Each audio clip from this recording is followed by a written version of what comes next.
जैसा फ़िल्मों में हम देखते हैं उस तरह का होता है? इससे भी बुरा।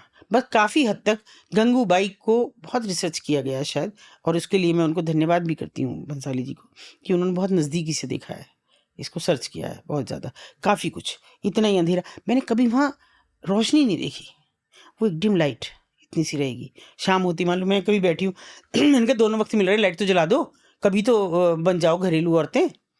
हाँ जला दो भाई, जला दी। वो ना जलने से बेहतर थी। कोई रोशनी नहीं है, क्योंकि वो रोशनी फिर उन केबिन्स तक भी जा रही है। केबिन्स बने हुए हैं वहाँ। केबिन भी नहीं है वो। मान लीजिए ये आपका कमरा, ऐसे ऐसे मान लीजिए इसको आड़ा, उस दरवाजे से लेके आड़ा एक आदमी 5 फुट 6 फीट के आदमी के पैर आ सकें, इतनी जगह है। और ये इतने में 3 केबिन हैं, तीनों केबिन में पर्दे हैं और कुछ नहीं, पर्दे हैं, बस वही पर्देदारी है और कुछ नहीं। कभी-कभी जब जीबी रोड से मार्केट से कोई गुजरता भी है तो वो खिड़कियों में बहुत सारे चेहरे दिखते रहते हैं। उसके बिना कैसे कैसे वो सामने वाले को दिखाएंगे कौन चेहरा अच्छा है, और चेहरा नहीं है वो।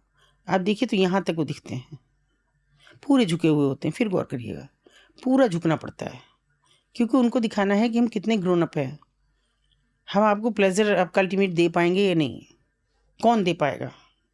आप जानते हैं कि जब एक कस्टमर ऊपर आता है वो कैसे देखता है, वो हर चीज़ छू के देखता है, जैसे सामान खरीद रहा हो, जैसे आलू भाजी खरीद रहा हो, ये ख़राब है, ये रोटन है, ये अच्छा है, फ्रेश है, सब देखता है। और वो जिनके जो शायद महीनों से नहाए नहीं, जो बोरी ढो रहे हैं, जो रिक्शा चला रहे हैं, जो पेंट करके अभी आया है, या वो कुछ और मजदूरी करके आया है जिसके हाथ भी नहीं धुले ढंग से, वो वहाँ आता है। ज़्यादातर आने वाले लोग हाँ, इसी क्लास वहाँ कोई से क्यों जाएगा? आपको देने के लिए सब कुछ तो आपके बेडरूम में परोसा जा रहा है ओटीटी से, वहाँ क्यों जाएंगे? अभी तो आपको तो मेंटली सेक्स हैबिचुअल बनाया जा रहा है। कहाँ ज़रूरत है आपको वहाँ जाने की किसी को? ओटी आप बंद कमरा मत करिए, मत भी करिए बंद, खुले में भी देखिए, कुछ भी देखिए। क्या चीज़ नहीं, आप ऐतराज़ करता है कोई करता है कि क्यों आश्रम जैसी चीज़ बनाई गई होती तो क्या सेक्स दिखाना ज़रूरी था? अच्छा था, एक एक्सपोज करना चाहिए किसी को, और वो भी इतने संवेदनशील निर्माता से मैं उम्मीद नहीं करती थी। प्रकाश झा। हाँ, कि वो ठीक है, बहुत अच्छी बनाई, उस आदमी को एक्सपोज होना ही चाहिए था जिसको किया। मगर आप जानते हैं कि उसके सरकार में कितनी पैठ है? क्या बिगाड़ लिया आप उसका? उसको कम से कम साल भर में 20 बार पैरोल मिली है। बोला कोई सरकार में?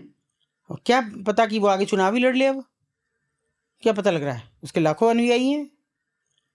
तो किसकी मैं बात करूं किसकी ना करूं, मुझे ये नहीं समझ आ रहा है कि हम किसी भी पहलू को आप उठा के देख लीजिए, किसी भी आप आपको लोग कहेंगे, सराहेंगे, बहुत अच्छा काम कर रही हैं, बहुत अच्छा आप काम कर रही हैं। अरे तुम भी तो कर लो। मैं आज हूं, कल नहीं हूं। मुझे तो अभी तक, सच कह रही हूं मुझे बिल्कुल, मैं अभी किसी भी उत्तराधिकारी को भी अब ये नहीं समझ पाई कि मैं किसको कमान सौंप के जाऊं।